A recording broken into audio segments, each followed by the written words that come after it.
Breaking news చూస్తున్న YCP అధినేత జగన్ కు మంత్రి నారా లోకేష్ ఓపెన్ ఛాలెంజ్ చేశారు. ఆరోపణలు నిరూపిస్తే మంత్రి పదవికి రాజీనామా చేస్తారని ఎక్స్ లో పోస్ట్ పెట్టారు.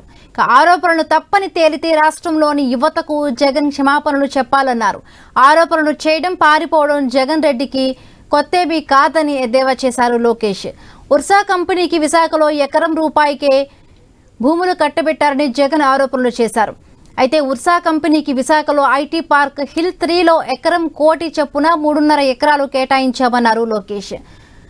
కాపులుప్పాడలో ఎకరం 50 లక్షల చొప్పున 56.36 ఎకరాలు కేటాయించామన్నారు మంత్రి. బురద జల్లి ప్యాలెస్ లో దాక్కోవడం కాదు, చేసిన ఆరోపణలు నిరూపించాలన్నారు. ఛాలెంజ్ కు సిద్ధమా జగన్ రెడ్డి గారు అంటూ ప్రశ్నలు సంధించారు. కూటమి ప్రభుత్వంలో ఏపీకి కంపెనీలు తీసుకువచ్చి యువతకు ఉద్యోగ అవకాశాలు రావడం చూసి జగన్ తట్టుకోలేకపోతున్నారని మండిపడ్డారు. అందుకే కాస్తైనా ఇనో వాడితే రిలీఫ్ వస్తుందని జగన్ కు సూచించారు లోకేష్.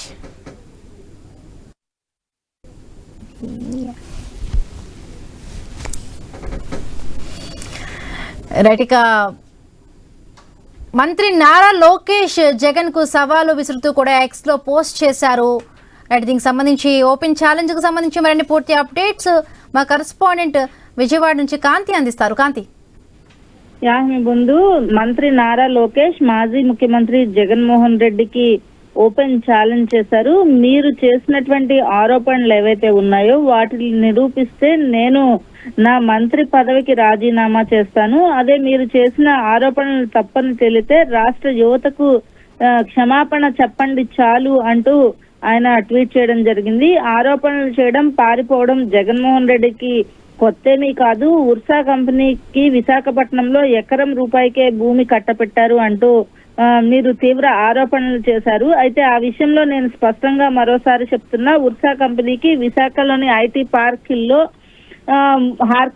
ఎకరం ₹1,00,00,000 చొప్పున 3 ఎకరాలు కేటాయించాము. అయితే దీనికి కావాలని బురద జల్లి ప్యాలెస్ లో దాక్కోవడం కాదు, చేసిన ఆరోపణలు ఏవైతే ఉన్నాయో వాటిని నిరూపించండి అంటూ లోకేష్ జగన్మోహన్ రెడ్డి పైన ధ్వజమెత్తారు. పూర్తిగా ఏదైతే ట్వీట్ కి సంబంధించి ఈ ట్వీట్ చూసుకుంటే కనుక రాష్ట్రంలో పరిస్థితులన్నిటిపైన తాజాగా ఏదైతే 10th క్లాస్ కి సంబంధించినటువంటి ఇష్యూ పైన కూడా వైసీపీ లోకేష్ పైన ఇదే విధంగా ప్రెస్ మీట్లు పెట్టి ట్వీట్స్ చేస్తూ ఆరోపణలు చేసింది. ఈ నేపథ్యంలో ఈ విషయంలో నారా లోకేష్ తీవ్రంగానే స్పందించారని చెప్పాలి. అయితే విశాఖలోని ఐటీ పార్క్ కి సంబంధించి ఎకరం ₹1,00,00,000 చొప్పున 3 ఎకరాలు కేటాయించాం. అలాగే కాపులుప్పలపాడులో ఎకరం 50 లక్షల చొప్పున 56.36 ఎకరాలు కేటాయించాము. బురద జల్లి ప్యాలెస్ లో కూర్చోవడం కాదు, ఖచ్చితంగా ఛాలెంజ్ కు సిద్ధంగా ఉంటే జగన్మోహన్ రెడ్డి బయటకు వచ్చి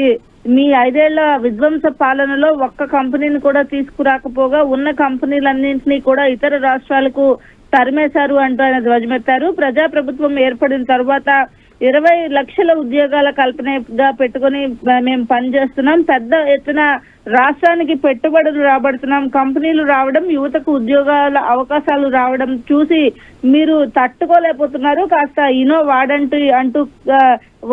వాడినట్లయితే కాస్త రిలీఫ్ వస్తుంది అంటూ కాస్త సటారికల్ గానే ట్వీట్ చేశారు మంత్రి నారా లోకేష్. అయితే ఈ వార్ ఇంకా కొనసాగుతుందా లేకపోతే జగన్మోహన్ రెడ్డి ఎలా స్పందిస్తారు అనేది అయితే వేచి చూడాలి. Himabindu. Right, thank you Kanthi, thanks for the updates.